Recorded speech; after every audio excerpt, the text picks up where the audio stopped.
Understanding how eyeshadow works and application and trying to get that perfect blend and everything in between is hard. Eyeshadow is not easy, and that's probably why you clicked on this video. So I am going to help you take a lot of the legwork out of it, because the better you understand how eyeshadow works and placement based on bone structure and everything in between, the better you will be able to control your eyeshadow and get that really, really soft blend. So let's get right into it. What's up, everyone? Welcome back to my channel. If you don't know the shimmy, then it is clearly your first time here. My name is Delana Cherie, and my channel is a place where beauty lovers come together to learn about all things beauty and remind ourselves that beauty should be fun and life should be beautiful. So today we are breaking down eyeshadow so that we can have fun with our eyeshadow, because once we learn the rules and we really master the rules, we can break the rules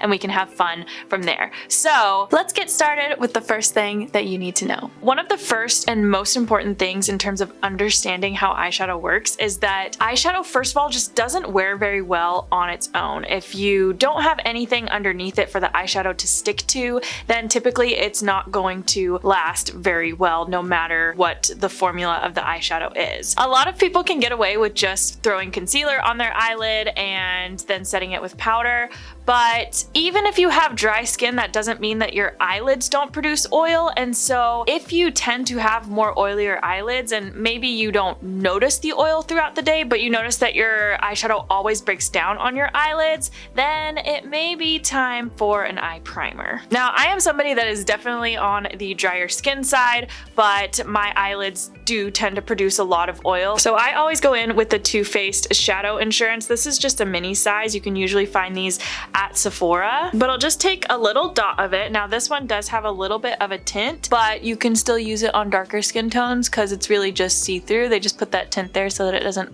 turn white on your eye, and I always just use my ring finger to apply it to the eye area. No matter what you are doing around your eye area, you always want to use your ring finger, because the skin around your eyes is very, very thin, and your ring finger is the weakest finger on your hands. It actually has one less tendon in it, so it's not going to do a lot of excess pulling and tugging and stuff like that. So we always want to use our ring finger. No matter what we're doing, eyeshadow, eye cream, anything like that, you always use your ring finger around the eye area in order to prevent premature aging. We're gonna stay young forever. I'm not gonna stay young forever. We're just gonna look young forever. I don't want to stay young forever. I like getting older. So I am not somebody that does this tip every single day because I have worked with eyeshadow for a long time. So the more experienced you become with it, the more you can break the rules. But as a beginner, I would highly, highly recommend that you actually go in and set your eyes. So whether you use concealer or an eye primer or both like I did, you always want to go in and set that, because that's gonna allow you to get a really, really nice, smooth blend. It's just gonna take a lot of the legwork off of your blending. What this does is it helps to avoid you applying eyeshadow directly to a wet base, aka your concealer or your eye primer, which can cause the eyeshadow to grab to it unevenly. So by going in and setting with powder, I'm just using this little tiny baby sponge from Tarte, we can prevent the stickiness of the eyeshadow base. So there are a lot of different ways to actually approach the eyeshadow application itself in terms of where you place your eyeshadow on your eyes, depending on eye shape and stuff like that, because there are a lot of different eye shapes and a lot of different eye concerns that we have to keep in mind. But a good general rule of thumb is that we always want to think about our bone structure. That will work for any eye shape. Is just keeping in mind how you can actually follow the bone structure of your face in order to best complement your eye shape. So I'm going to be going in with this Vic Cosmetics eyeshadow palette. She's a sturdy guy. This one I think is a super great palette for beginners because it just has a lot of really easy colors to work with and everything will work really well together. Any neutral palette will work.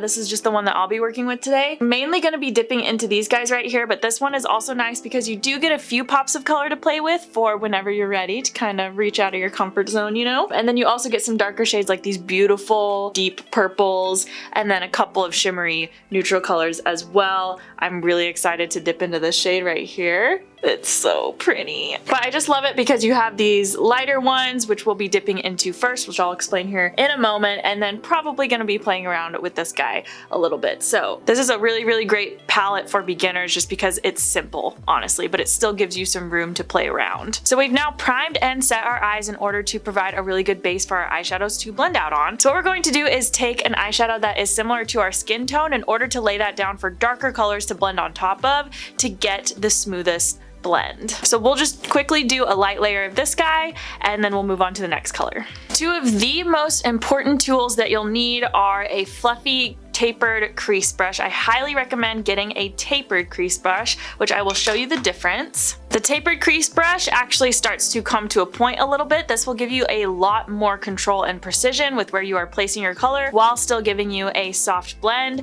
as opposed to a regular fluffy brush, which is still good, but it's not going to give you as much versatility. And if you're just getting started in eyeshadow or makeup in general, it's better to have brushes that have more versatility so that you have room to grow with them.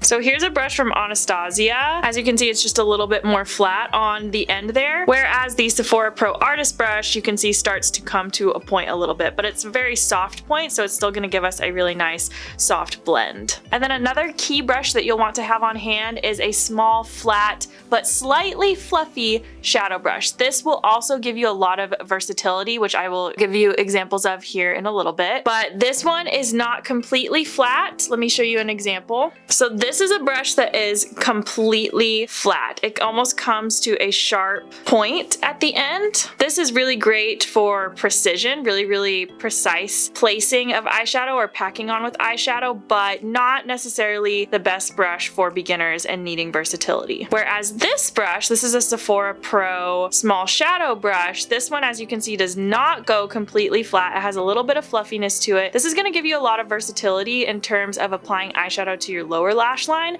as well as still being small enough that you can pack it onto the lid and get into the tight corners of the eyes. So then starting with that Sephora Pro tapered crease brush, I'm just going to dip into this light shade that's close to my skin tone, and we're going to apply that to the crease. So whenever applying any eyeshadow that is similar to your skin tone, you really don't have to worry about necessarily where you're placing it because it's not really going to show up. This is just going to lay down a little bit of color, even though we can't really see it. It's going to lay down a little bit of color for the darker colors to start to blend out into. So as you saw, I just ran that through the socket of my eye, and we really don't see any difference yet. If you've ever watched a tutorial like this before, you've probably heard people talk about the crease of your eye. And although I know what they're talking about, I think that the term the crease of the eye can be a little bit misleading for especially beginners. We don't actually want to apply eyeshadow where the eye folds, because if we apply eyeshadow right in here where the eye actually folds, we're applying it a little bit lower than what is actually natural. You'll see the actual shadow of my eye, like where the light is hitting, the actual shadow is actually a little bit above that crease.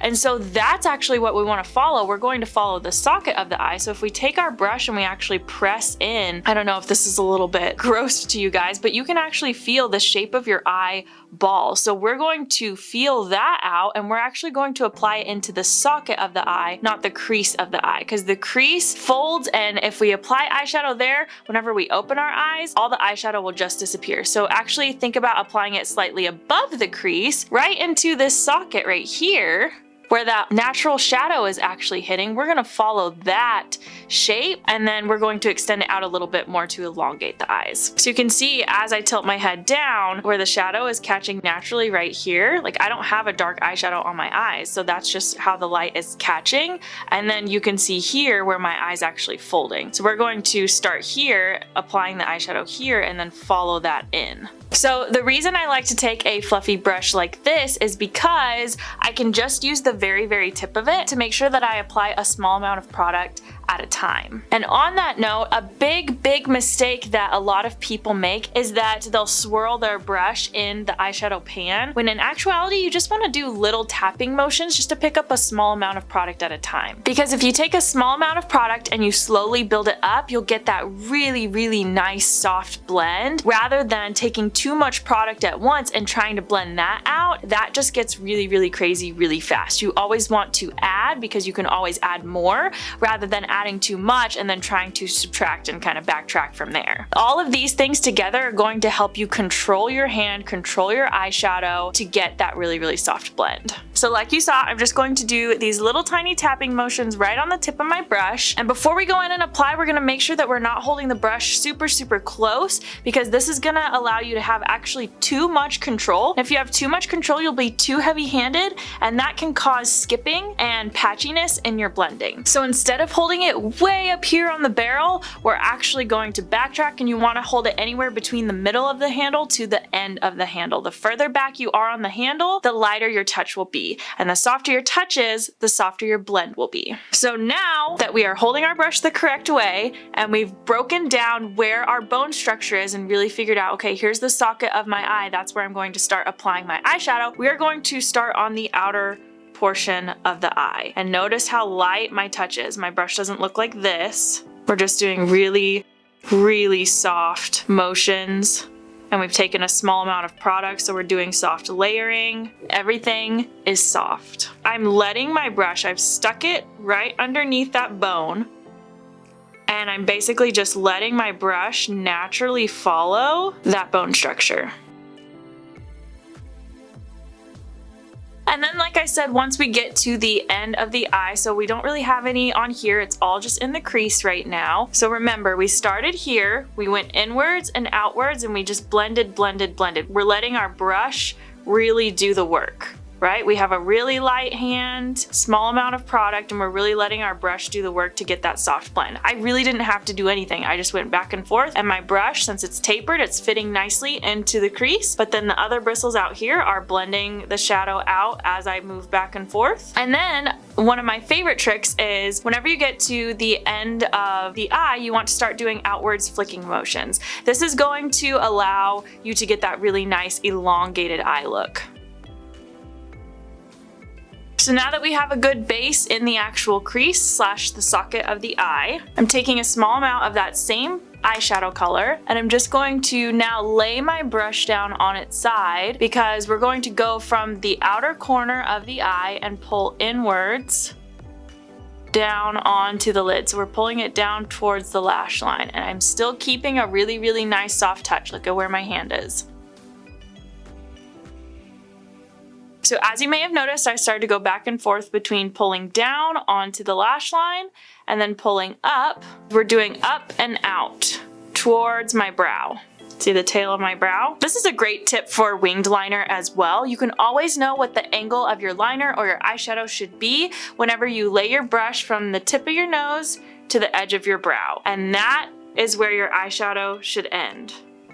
Right there. It should not go past that line, otherwise it's going to start to look like it's pulling the eyes downwards. So now that we have our first color laid down, we can actually go in and start to deepen it a little bit. So in order to control our darker colors and make sure that our eyeshadow does not turn into a black eye, we are going to switch over to a smaller brush. So that's why I really like using these small shadow brushes, because they're multi-purpose. We can use them in the crease as well as on the eyelid, which will make more sense in a little bit. So we're just going to take a little bit of this dark brown shade, and we're just going to take that on the tip of our fluffy shadow brush. We're going to start to apply it to the outer corner of the eye. A lot of people you'll hear refer it to the outer V of the eye. So just by taking this on the very, very tip, we are going to very lightly, again, notice where we're holding our brush, we're going to very lightly start to blend that onto the outer corner of the eye.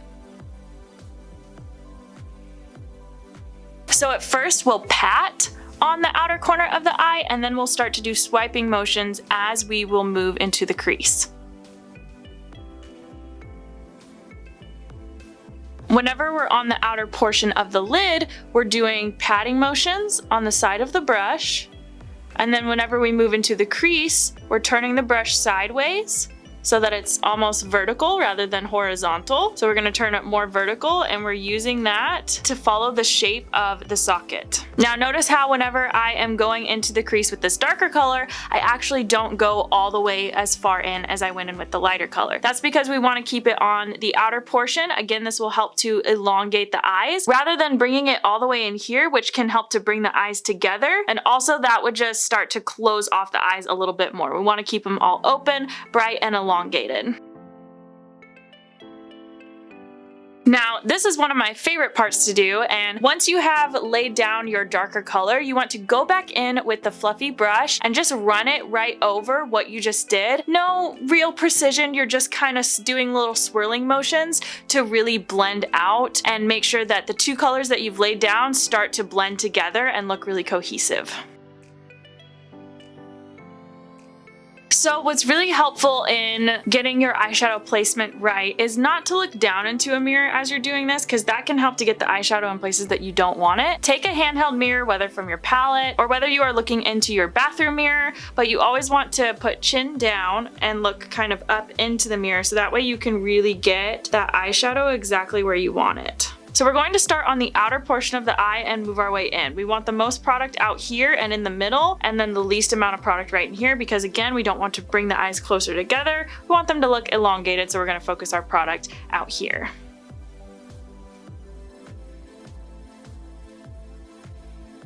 So in terms of a lower lash line style, it's pretty subjective to what you like. You can keep it really, really tight to the lash line if you want something just really minimal, or for somebody like me, I like to have it actually pretty blown out to make my eyes look really big and enhanced. So what I'm going to do is I'm actually going to follow this eyeshadow all the way down to, again, feel out my eye area, like my actual eye shape, and I'm actually going to follow that all the way down. So I'm blending it all the way down to where I can feel my brush going underneath my eyeball. I know that sounds so weird,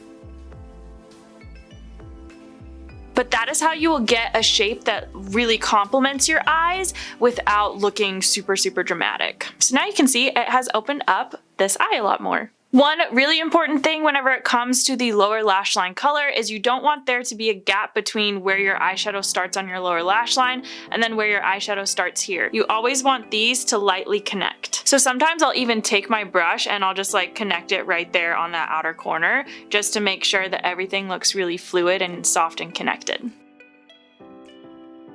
So then the general rule of thumb is you want to add a light color right here to really pop out that eyelid. Now that's not the style for every look, so you can go in with a darker shade, but in order just to follow the basics, the next thing you want to do is take a shade that's typically a shimmery shade. It can be matte as well, but shimmer is going to add a lot more dimension to the look because it's actually going to catch the light rather than a matte shade, which doesn't have any shimmer to it. It doesn't catch the light, which is why it's so great for the crease because it really starts to add that depth. But for the lid, we want the lid to pop, so we're gonna go in with this lighter champagne gold shade.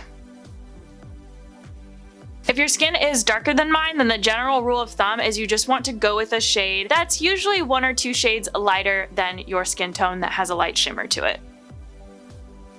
And again, we are starting with a small amount of product and then we are slowly building it up. So I actually picked up this terminology whenever I worked at Sephora. If it's a fluffy brush, you buff. If it is a flat brush, you pat. So fluff, buff, flat, pat. So whenever we take our small shadow brush, even though this one is a slightly fluffier shadow brush, if we are taking it on the flat side, that means that we have intentions to pat. So flat, pat. So whenever it comes to placement of the eyeshadow, again, we are following the bone structure. So basically we are keeping it where we want the light to catch, which we want the light to catch all in here. And then I'm bringing it all the way up to meet right underneath that socket of the eye. So basically we're just putting it in the places that we didn't put the other eyeshadows. And then this does not have to be done all the time, but if you feel like there is a disconnect between where this starts and stops and then where this starts and stops, and there's kind of like this awkward in between, you can actually go back into that middle shade that we use, and I'm gonna take it on the side of my fluffy brush, and remember, for putting it on the flat side, we pat. I'm taking it on the side of the brush, and I'm just going to tap right in between that darkest shade that we can see right here, and then the shimmer shade. And now that has started to connect those two together. And then if you want, you can also take that shimmer shade right on the corner of the brush. So rather than on the flat side, we're just taking it kind of on that corner. And we are going to place that right onto the inner corner of the eye. This will help the tear duct to actually start to catch a little bit of light, and it really helps to brighten up those inner corners, make everything look a little bit more far set if you have near set eyes. It just really starts to open up this part of your eye that tends to get really dark and closed off. This is just a really great start for a basic eyeshadow look, and then there are always techniques and other things that you can learn from here. So then from here we can add liner and mascara and lashes if you like to wear lashes, and we can also just finish off the rest of our face. If you want to know how to make your foundation freaking last all day, I'm actually creating a whole beginner's basics of makeup playlist, whatever you want to call it. It's a whole series that I am starting on my channel, and this video is part of it. So go ahead and check out the first one that I did right here on how to make your foundation last. I will see you over there. Bye!